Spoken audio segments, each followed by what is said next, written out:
dans mon cheminement personnel, moi, j'ai eu la chance finalement de pouvoir étudier autant que je voulais. Donc, j'ai fait, euh, comme, euh, comme j'ai 82 ans, je vous dis, ça me gêne pas ça me gêne pas de le dire.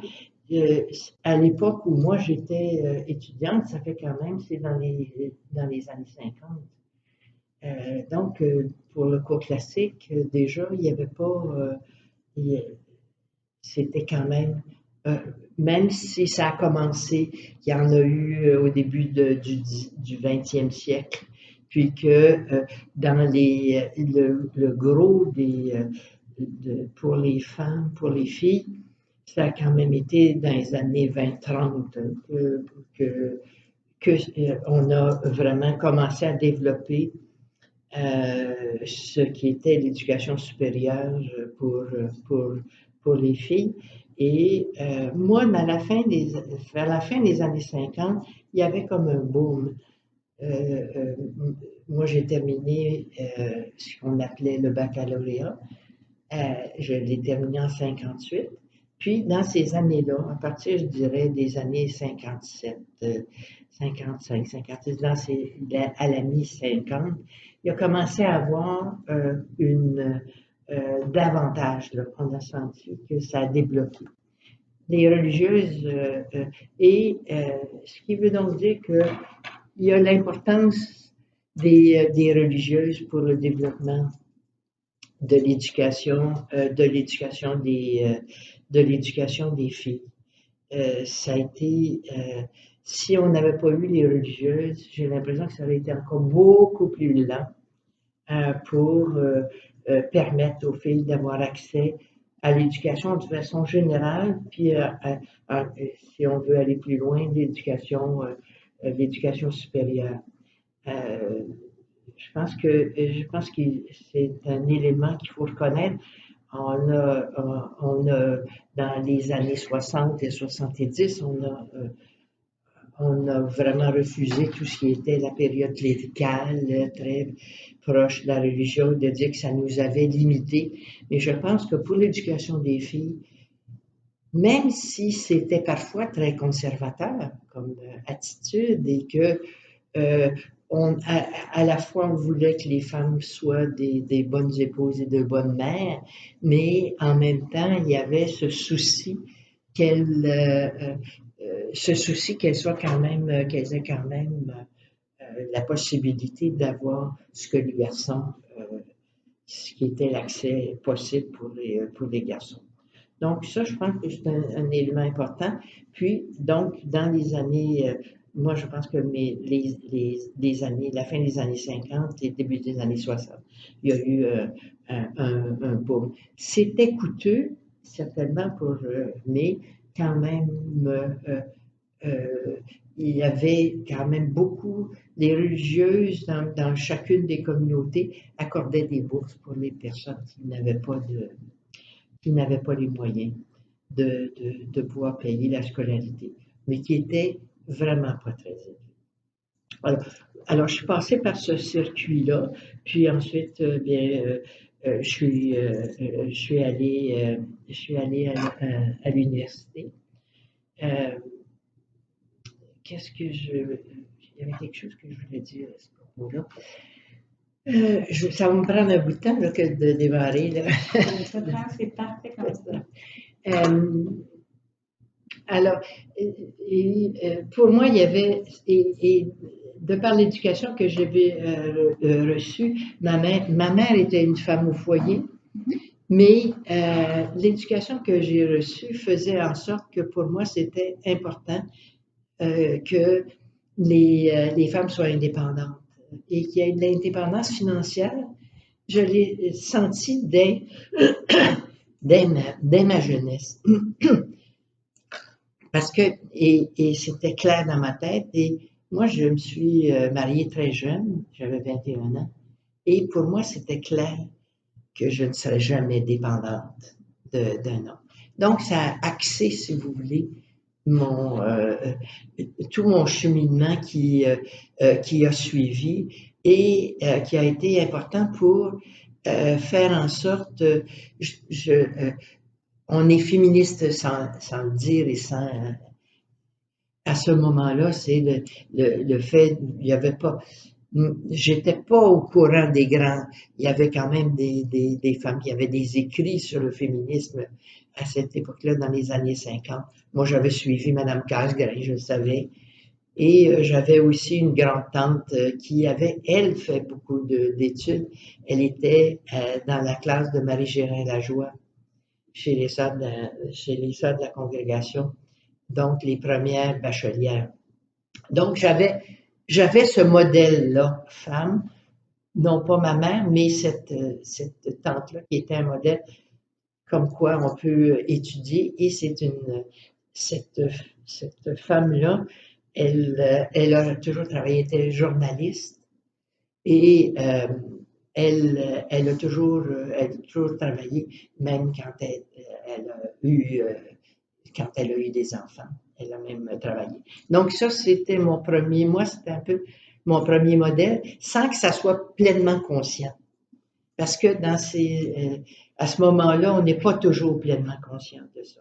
Mais tout ça a marqué mon cheminement pour faire en sorte que si moi j'avais la chance de faire ça, je voulais quand même faire en sorte que d'autres puissent le faire. Donc, ça, c'est mon démarrage, moi, qui a fait que j'ai été,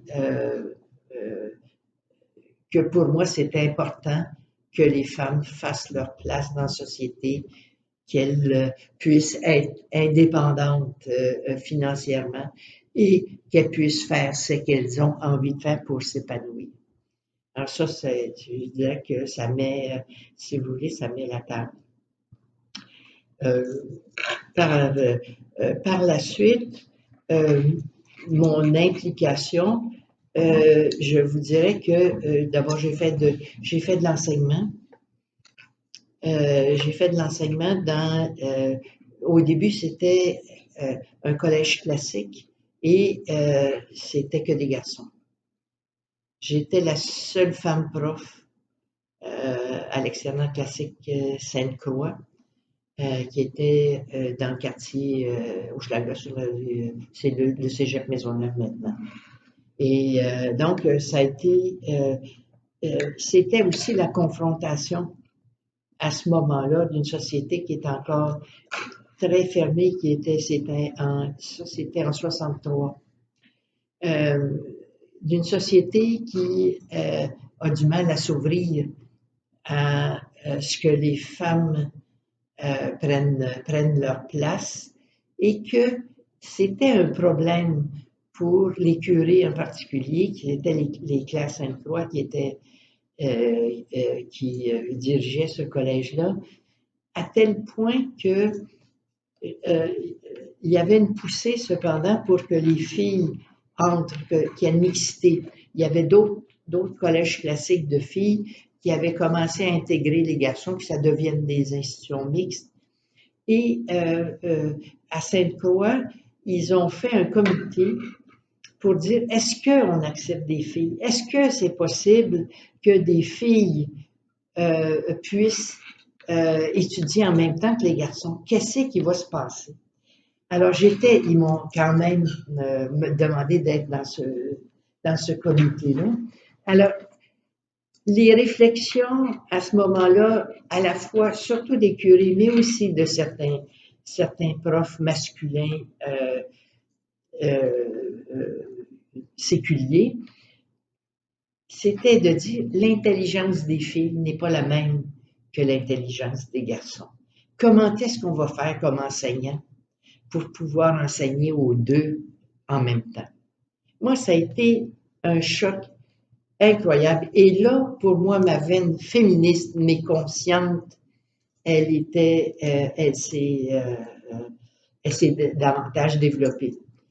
Puis le deuxième choc, c'est quand je suis venue pour signer un contrat comme prof, j'ai demandé quel serait le salaire. Alors là, ils m'ont dit, ben oui, mais on ne peut pas vous payer autant que vos collègues parce que vous êtes marié, puis votre mari peut, peut vous faire vivre. Alors, ces deux événements quand même assez importants et surtout de cette difficulté de se dire on va mettre des garçons et des filles ensemble parce qu'on ne pourra pas faire une même pédagogie pour les filles et pour les garçons ensemble. Alors, mais moi, je vous dirais que j'enseignais aux garçons et que je n'ai que j'ai eu aucun problème. Même, ce qui est amusant, dernièrement, j'ai un ancien étudiant qui m'a dit, et ça c'était dans mes débuts, c'était mon premier groupe d'enseignement en 63, qui m'a dit, je suis allé en histoire de l'art, parce que c'était ma formation première. Je suis allé en histoire de l'art parce que c'est vous qui m'en avez donné le goût. Donc, ça marchait, là, tu sais, j'avais pas de problème. Donc, ça, c'est une première étape, un premier choc, puis pour dire, ben là, il faut faire quelque chose. Et par la suite, évidemment, j'étais un peu rebelle et quand il y a eu, quand il y a eu la grève étudiante en 68, 69, à l'automne 69, à ce moment-là, j'ai pris parti des étudiants, puis donc, je suis parti à la fin de l'année. Pour moi, c'était fini, là, j'avais fait mon temps là, je n'avais pas accepté, puis de toute façon, j'étais peu recommandable pour les autorités. Et là, je suis entré en éducation des adultes à l'Université de Montréal. Et j'ai mis en place avec d'autres personnes des cours pour adultes et c'était pour des femmes. Et particulièrement pour les femmes parce que c'était l'après-midi. Et on sentait, on avait fait des petites enquêtes et on sentait le besoin chez les femmes d'apprendre, le goût d'apprendre et d'essayer de se situer. C'était à ce moment-là si vous voulez, des cours de culture générale. Moi je faisais beaucoup d'histoire de l'art, donc c'était relié à la civilisation et tout ça. Mais c'est important parce que de ces cours de culture générale, on passe des messages quand même. On est ce qu'on est et on passe des messages. Et beaucoup de ces femmes-là ont repris des études plus formelles pour s'intégrer au marché du travail. Et donc, on était un groupe de trois femmes à ce moment-là, à l'éducation des adultes à l'Université de Montréal. Ça s'appelait le service d'éducation des adultes dans ce temps-là, avant que ça soit transformé en faculté. Et on a vraiment donné une poussée importante pour que les femmes aient accès à l'université. C'était comme un premier accès à l'université. Et souvent, on a besoin de passer par étapes, surtout quand c'est un changement important dans la vie et dans la société, qu'il y ait un accès plus large à l'université. Donc, ça a été une autre étape importante, moi, dans mon cheminement. Puis, c'était de pouvoir faire quelque chose pour les femmes. Et, bon, il se passe du temps. Et après ça, j'ai quitté l'enseignement et c'est là où j'ai pris un autre virage. Un virage d'engagement plus social et d'implication au niveau scolaire. Donc, moi, j'ai pris une place aussi comme commissaire scolaire. J'étais très active dans ce milieu-là. Et ce virage-là m'a amené du côté d'un engagement social plus large et professionnellement. C'est là que et là, je suis entrée à la Fédération des femmes du Québec. Et il y avait beaucoup d'importance qui était accordée à, à la formation. Il y a eu beaucoup de sessions de sessions de formation au leadership. C'était vraiment d'habiliter les femmes, de leur donner des outils. Moi, je faisais pas nécessairement c'était pas nécessairement moi qui faisais la formation, par exemple. Mais je voyais toute l'organisation l'organisation de la formation, entre autres choses. Alors, il y a, ça a été très important. Ça, c'était dans les années 70, à la fin des années 70. Ce qui veut dire qu'il y a beaucoup de femmes qui sont sorties de la fédération à travers le Québec, hein, parce qu'il y avait des noyaux. La fédération touchait surtout des femmes urbaines il y avait des noyaux à Québec, il y en avait au Saguenay-Lac-Saint-Jean, à Sherbrooke, il y en avait un peu dans plusieurs villes en province. Et les sessions de formation qu'on organisait au Central à Montréal, à ce moment-là, étaient accessibles à ces femmes de région. Et souvent, on le donnait en session fermée. On faisait ça à l'Institut coopératif des jardins à Lévis. C'était un centre là, de congrès et de formation aussi. Les femmes venaient les fins de semaine. On faisait des fins de semaine de formation. À mon avis, ça a été vraiment très, très important. Très important cette formation. Puis, quand j'étais à la fédération, on avait un petit centre de documentation, mais c'était des bénévoles qui s'occupaient de ça. Puis, c'était quand même pas. Je dirais pas que c'était bien organisé. Là. Tu sais, c'était un peu au mieux que l'on pouvait, puis il n'y avait pas de permanence, et quand on est dans un centre de documentation, c'est pas possible. Alors, à ce moment-là, avec des filles de l'UQAM, dont une qui est encore très active, c'est Ruth Rose. Et puis, il y avait Yveline Tardy, qui n'est plus à Montréal maintenant, mais qui, en Sciences Po, a marqué quand même pas mal. Avec ces filles-là, et à la fédération, c'est là où on s'est mis à faire une réflexion et à se dire, ben, il faudrait qu'on ait un véritable centre de documentation. Puis on avait des besoins en termes de formation aussi. On faisait ce qu'on pouvait, parce que la fédération faisait de la défense des droits aussi, faisait de la mobilisation, faisait aussi des interventions politiques et publiques. Donc, c'était pas notre rôle principal. Alors, on sentait qu'il y avait besoin en termes de formation, recherche et puis documentation. Et c'est là qu'on a créé à la fois liant le communautaire et l'universitaire, on a créé Relais. Je sais que je l'avais dit la dernière fois, on voulait que ça s'appelle le cri des femmes, mais ça existait. C'était centre de recherche et d'information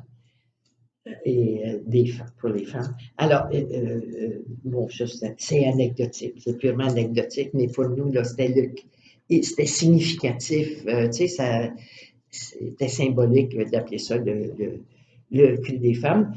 Et par la suite, ben, c'est ça qu'on est arrivé à Relais. Remarquez, c'est très bon aussi parce que ce relais entre le milieu universitaire et les groupes de femmes, c'est important. Fait qu'on ça a été une autre étape importante à mon avis parce que on sait le rôle que Relais et pour moi, c'est tellement, ça me réjouit tellement de voir à quel point Relais maintenant est un organisme très fort qui a fait beaucoup de recherches et avec, à travers le protocole UQAM Relais Femmes rattaché au service aux collectivités, et recherche, mais aussi des sessions de formation. Et qui continue. Je pense que c'est un lieu extrêmement important que Relais pour mettre à jour les femmes sur les groupes de femmes, d'outiller les femmes et les groupes pour qu'elles prennent leur place pour qu'elles prennent leur place dans la société. Alors ça a été une étape, une autre,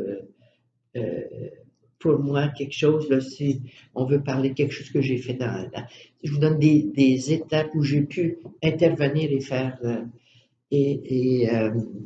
pouvoir favoriser le développement de l'éducation dans son sens large, l'éducation, formation, pour donner un accès de plus en plus large aux femmes à la connaissance et au savoir, puis qui leur permettent d'intervenir par la suite.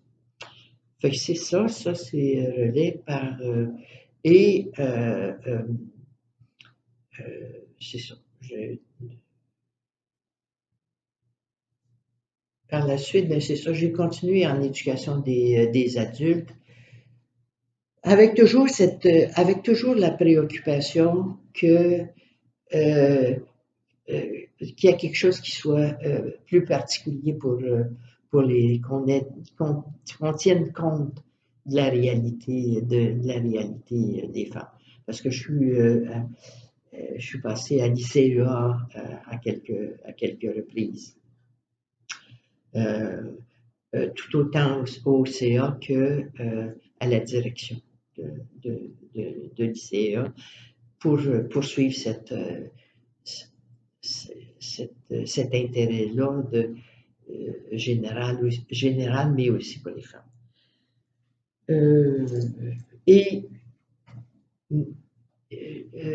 Je dirais que j'ai été très préoccupée aussi de toute la question des services de garde. Parce que c'était une façon pour les femmes d'accéder aux études et par la suite au marché du travail. Donc, ça a été, j'ai beaucoup à la fois milité, mais aussi été active professionnellement pour le développement des services de garde, à la fois en tant que militante dans des groupes, mais à la fois aussi comme au niveau plus décisionnel, quand j'ai été directrice de cabinet de Pauline Marois, où on est allé chercher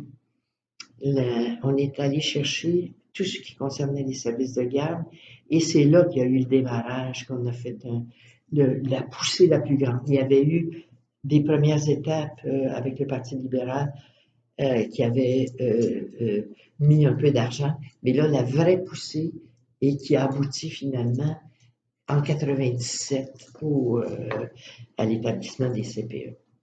Et alors, donc ça a été une autre part pas directement d'éducation, mais c'est pour permettre, c'est des étapes. Il y a des étapes où il y a des situations qui peuvent permettre le développement de l'éducation pour de favoriser l'accès à l'éducation pour les femmes. Alors ça a été un autre périple. Et quand je me suis occupée de l'éducation des adultes, et ce que je fais encore maintenant, je vais retourner de ce côté-là, c'est de favoriser l'éducation populaire. Parce qu'il y a l'éducation, on a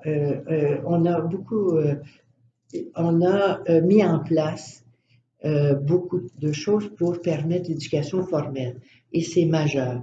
Il faut avoir accès à un certain nombre de diplômes c'est certain, pour que les femmes qui sont intéressées à poursuivre des études, qu'elles puissent y avoir accès.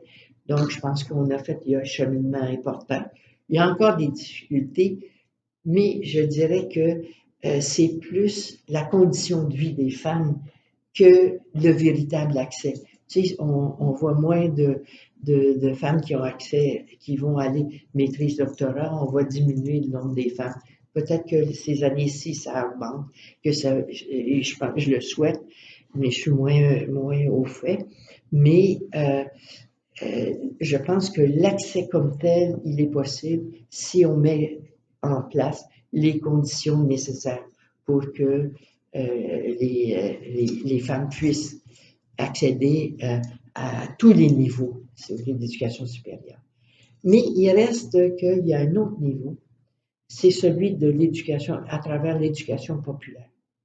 Et là, on rejoint un autre niveau de femmes. Et mon expérience du tout début de mon enseignement aux femmes à l'Université de Montréal dans des cours d'après-midi, où c'était vraiment des cours, c'était plus des cours magistraux, c'était l'époque aussi où mais peu à peu, de voir que l'éducation populaire, c'est-à-dire du non formel et de l'informel, on peut atteindre plus de gens, et en particulier les femmes, et que c'est un moyen qu'elles prennent une place dans la société et qu'elles soient actives et qu'elles deviennent plus autonomes, qu'elles puissent intervenir sur leur environnement. C'est par l'éducation populaire. Et ça, je pense que il y a actuellement, on veut tellement qu'il n'y ait pas, tu sais, ça part du fait qu'il y a le décrochage des garçons, il y a le décrochage, on sent que, bon, tout ça fait qu'on a insisté pour que les gens aillent vers le formel. Et puis, d'avoir, ou bien par on force pour l'éducation formelle pour avoir des diplômes, ou on force pour l'éducation en milieu de travail, la formation en milieu de travail pour que les gens aient des meilleurs emplois. Mais il y a aussi autre chose, la formation à la citoyenneté. Et c'est à travers l'éducation populaire qu'on peut encore davantage développer l'éducation à la citoyenneté. Et je pense que beaucoup dans les groupes de femmes, c'est ce qu'on a amené beaucoup de travailler dans ce sens-là.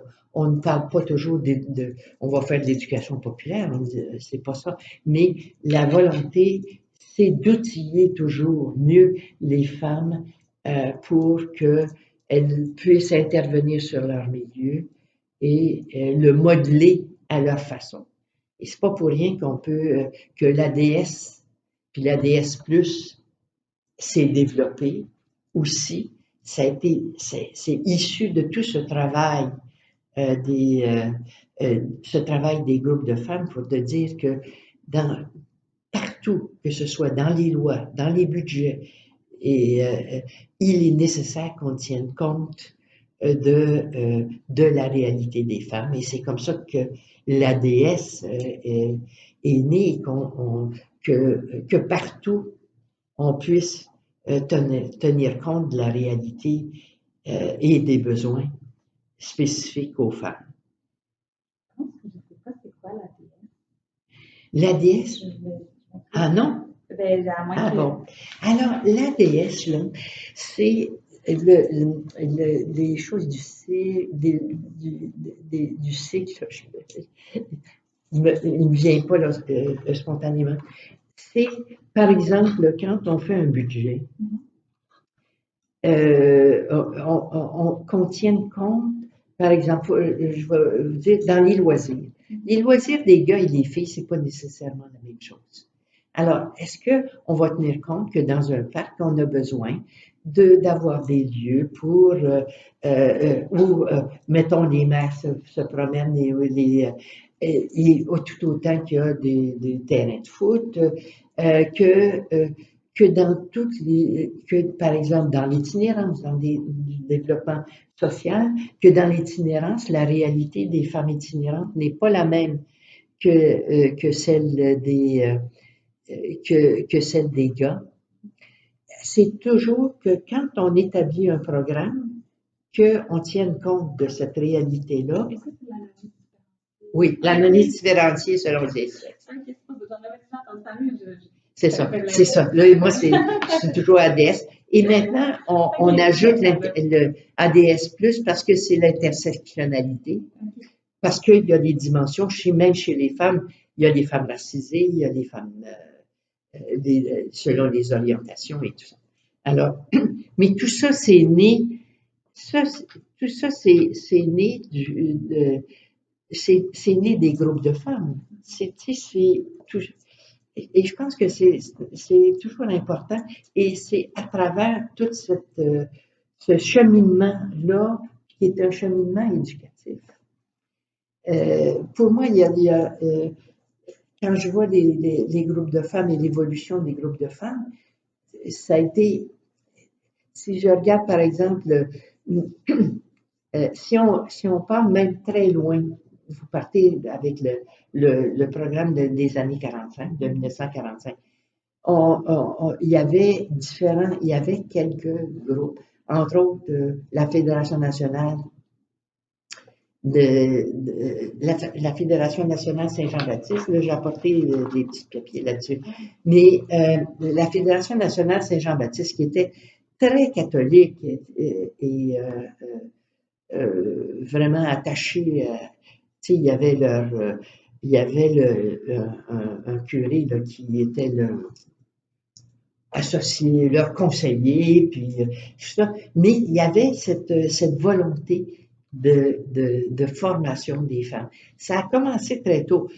Madame Casgrain, dans tout son cheminement, pour que ce soit pour permettre aux femmes, pour le vote des femmes, il y avait aussi cette notion-là d'aller chercher plus de monde. Fait que, je dirais que toute la question de l'éducation des filles, puis j'ai en vue de vous rencontrer, je suis retournée j'ai cherché quelque chose que j'ai pas trouvé parce que je suis encore dans les caisses, là, parce que j'ai déménagé.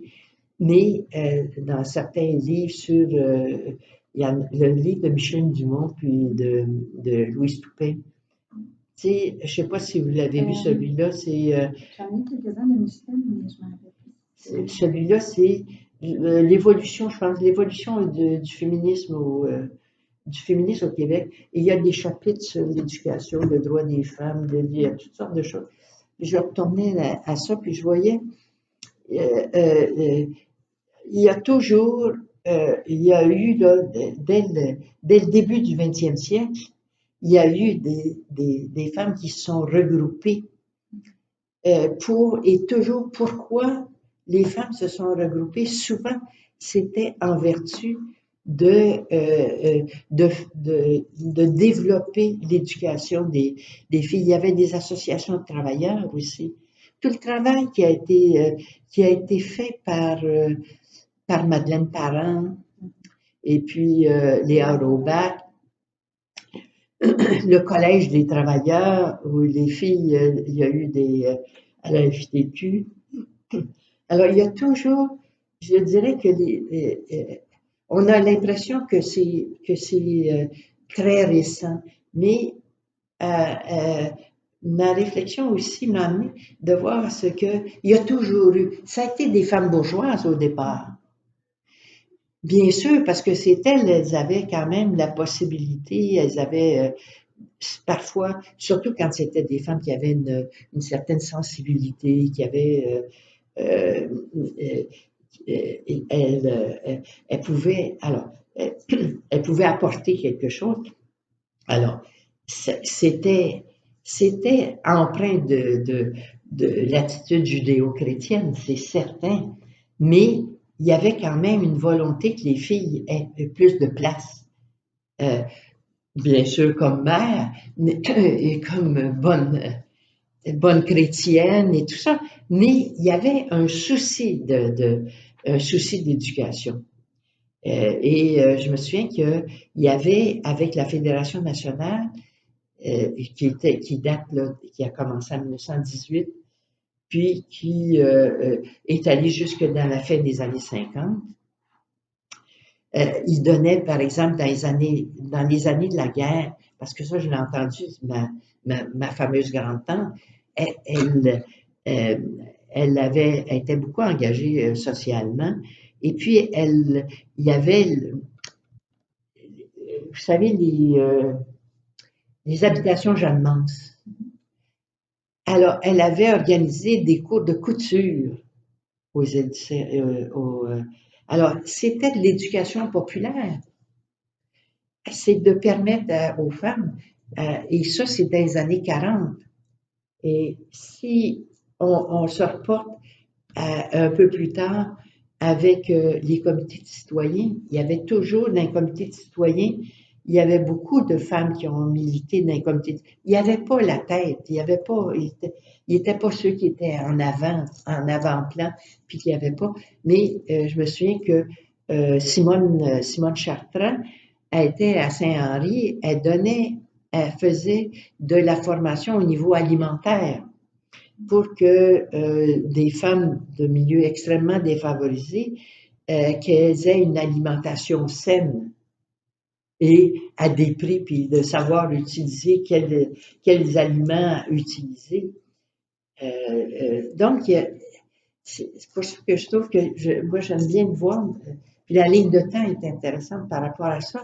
Je me dis, c'est vraiment, on peut suivre l'évolution de l'éducation pour les filles, par les filles et pour le besoin des filles et des femmes.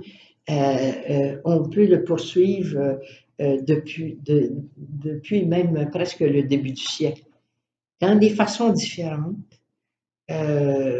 mais qui peuvent, où on sent encore très fort le patriarcat, mais qui ont quand même, il y a un début, il y a une façon d'être, de vouloir quand même permettre à des femmes d'avoir accès à quelque chose d'autre.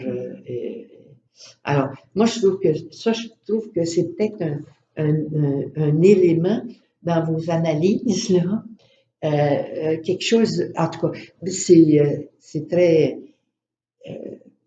j'ai pas tous les éléments actuellement pour en faire de façon scientifique l'analyse, mais c'est quand je regarde ça, que j'examine un peu, je me dis, on a depuis longtemps cette préoccupation.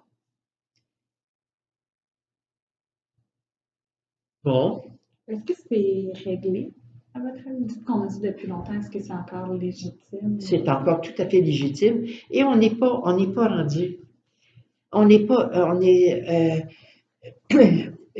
voyez, simplement pour la déesse, là, simplement pour la déesse, il y avait au début, on a forcé beaucoup au niveau gouvernemental, au niveau du gouvernement du Québec.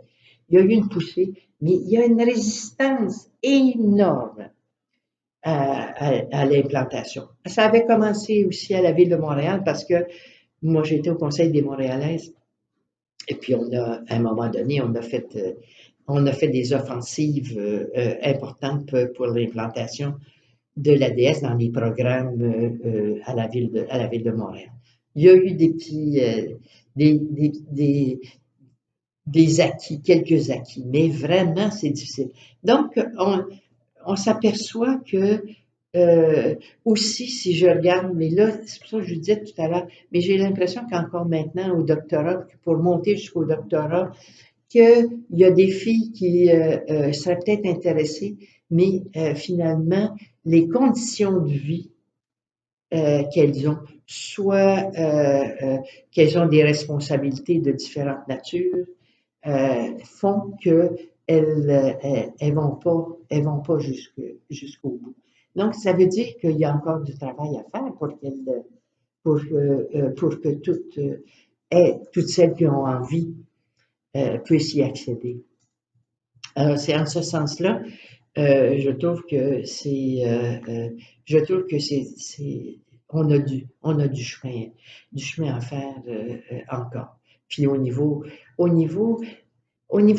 des législations, on a avancé beaucoup, parce que je vous dirais que entre si on se reporte sur 50 ans ou 100 ans, même sur 100 ans, il y a énormément qui a été fait. Puis sur 50 ans, entre le moment où quand je suis entrée sur le marché du travail, puis que ce que je vous ai dit à propos des conditions qu'on m'a faites, il y a des choses, ça ne se ferait plus maintenant. Et on a quand même acquis le congé de maternité. Mais c'est toujours la même façon, selon les lois et les faits, il y a toujours ça prend du temps pour que ça se réalise, Et il y a la nécessité, puis dans l'éducation, la même chose, il y a une nécessité d'une vigilance. Parce qu'il y a toujours le danger de retour en arrière ou de reculer. Si on passe par des périodes, puis on n'a qu'à penser à la période d'austérité qu'on a connue, ben, il y a des reculs il y a des reculs qui sont intervenus. Vous avez des exemples qui viennent en tête? Ben, on a coupé des budgets dans le domaine social, ce qui veut dire qu'il y avait par exemple, on n'a pas augmenté pour les maisons d'hébergement. Alors, les besoins des maisons d'hébergement, ça n'a pas augmenté. Au niveau, on a voulu augmenter les frais de scolarité. Si on parle de l'éducation formelle, on a coupé dans l'éducation populaire. Alors, toutes les coupures dans différents domaines, alors ça a touché en même temps, si notre sujet est plus l'éducation ou la formation, on a coupé dans ces domaines-là. Alors, on pourrait repasser dans plusieurs domaines, puis c'est là. Alors, il faut toujours être vigilant pour se dire, ben, il faut surveiller, parce que si on ne surveille pas, on risque, parce que dans des périodes de plus de restrictions budgétaires, ben, parce que qu'on le veuille ou non, il y a une attitude, il y a à la fois des attitudes, puis il y a quand même l'argent.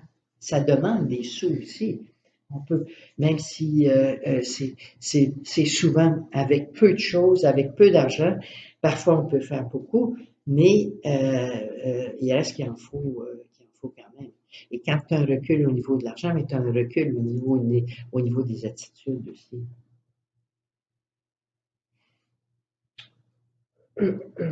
Là, sur quoi je ferais. On a couvert beaucoup de choses. Vous m'avez parlé de vous, le contexte, vos contributions. Vous avez parlé de certaines femmes qui avaient été pour vous des modèles. Je ne sais pas s'il y en a d'autres que vous aimeriez avancer ou auxquelles vous pensez. Ben, je pense que des femmes comme Léa Robach et Madeleine Parent sont quand même des modèles importants. Mais il n'y en avait pas beaucoup, je dois dire. Puis, surtout dans le domaine de l'éducation, il y avait bien sûr, celle comment elle s'appelle, celle qui était ou à la CSQ, là, ou à la CEQ, bon, c'est celle dont on parle tout le temps, là, qui était, bon, c'est pas grave, là, tu sais. Mais j'ai peu été en contact avec, tu sais, ce domaine-là. L'enseignement primaire et secondaire, j'ai été peu en contact avec ça, donc je l'ai. Mais alors, c'est plus, moi, ce qui m'a plus, ce qui a été le plus important pour moi, ça a été finalement des chocs, des chocs de valeur. Ce que je voulais être comme femme dans la société et ce que l'on me permettait d'être. Alors, c'est peut-être, et avec un certain nombre d'événements. Alors, c'est peut-être ça qui a été pour moi le plus, qui m'a poussé le plus à agir tout au long tout au long de ma vie. Vous avez parlé aussi un peu qu'il reste encore des choses à faire, Oui. comme on disait. À votre avis, on ne sait pas ce que le futur nous réserve, mais par qui ou par quoi ça passe? C'est quoi l'avenir de ce mouvement? Moi, il y a une chose, si on veut, on peut revenir au rôle des groupes de femmes. Moi, je pense que c'est majeur. Et ce qui, il y a les groupes ont un rôle important dans la défense des droits des femmes et de leur accès à tout ce qui est possible dans une société. Je pense que ça, pour moi, c'est vraiment un rôle majeur et ça passe par la formation. Donc, il faut qu'on continue sous toutes sortes de formes. Il ne faut pas s'enfermer ni dans le formel, l'informel. Il faut être ouvert à toutes les formes à toutes les formes d'accès au savoir et outille les personnes, les femmes à pouvoir intervenir. Donc, il y a cette grande ouverture-là. Et je trouve que ça passe par des groupes. Sauf que il faut faire attention, on a vécu toute une période, les années, que je dirais à partir des années 70 jusqu'à peu près maintenant, à des groupes extrêmement structurés. Et là, maintenant, il y a des formes nouvelles de rassemblement qui sont les collectifs. Parfois des collectifs spontanés sur des objets ou sur des sujets particuliers. Je prendrai comme exemple sur la violence. Il y en a eu plusieurs petits collectifs qui se sont formés, soit à propos d'un événement particulier, et donc il va falloir qu'on trouve des formes aussi de formation qui vont correspondre à ces nouvelles formes de regroupement, de rassemblement. Mais il y aura toujours besoin d'organismes, puis je prendrai le cas de relais, d'un organisme qui regroupe différentes dimensions, qui est plus généraliste dans sa formation, autant parce que on a beaucoup sectorisé à travers les dizaines, les décennies. Ça avait commencé par la FEAS, la Fédération des femmes du Québec, puis la FEAS sont nées en même temps, 66. Et il y avait le Cercle des fermières qui existait. Alors ça, c'était une forme de généralisme qui, les unes, la FFQ urbaine, l'autre, la FEAS semi-urbaine, et puis l'autre plutôt au milieu rural, les cercles des fermières, mais toujours dans une vision généraliste. Après ça, on a commencé à avoir les centres de santé des femmes, des organismes qui touchent la violence, des organismes, naissance, renaissance autour alors, il y a eu une spécialisation. Alors, c'est bon, on avait besoin de creuser peut-être davantage dans certains domaines, puis de pousser, parce qu'à un moment donné, on ne peut pas pousser sur tout en même temps. Alors, les unes pouvaient pousser sur un sujet en particulier, mais il restera qu'on aura toujours besoin d'un organisme. La nécessité, pour moi, l'avenir, je vois un avenir pour les groupes de femmes parce qu'il y a encore des choses à faire. Groupes de femmes sous différentes formules, ayant des objectifs qui peuvent être différents, certains sectoriels, d'autres plus généralistes, mais d'éviter d'être des organismes de service, ce que les subventionnaires tendent à faire constamment et à diriger l'orientation que peuvent prendre les groupes de femmes par les subventions qu'ils donnent pour des services. Alors ça, pour moi, là, il y a quelque chose d'extrêmement important, de garder l'autonomie pour pouvoir véritablement correspondre à donner une réponse à des besoins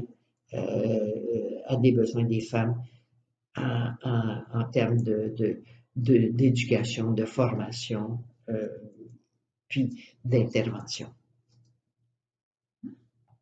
Je pense qu'on a passé le sujet, puis là, les 11 heures. Est-ce qu'il y a autre chose que vous vouliez ajouter ou un mot de la fin ou d'autres éléments? Non, moi je pense que pour moi ça c'est important qu'on garde. Ça c'est c'est peut-être des éléments et parce qu'il ne faudra jamais oublier que l'éducation et la formation c'est fondamental pour avancer dans la vie et de pouvoir être capable de prendre sa place. Mais ça ne veut pas dire d'avoir des diplômes, mais ça veut dire d'avoir accès à un certain savoir par des formes différentes.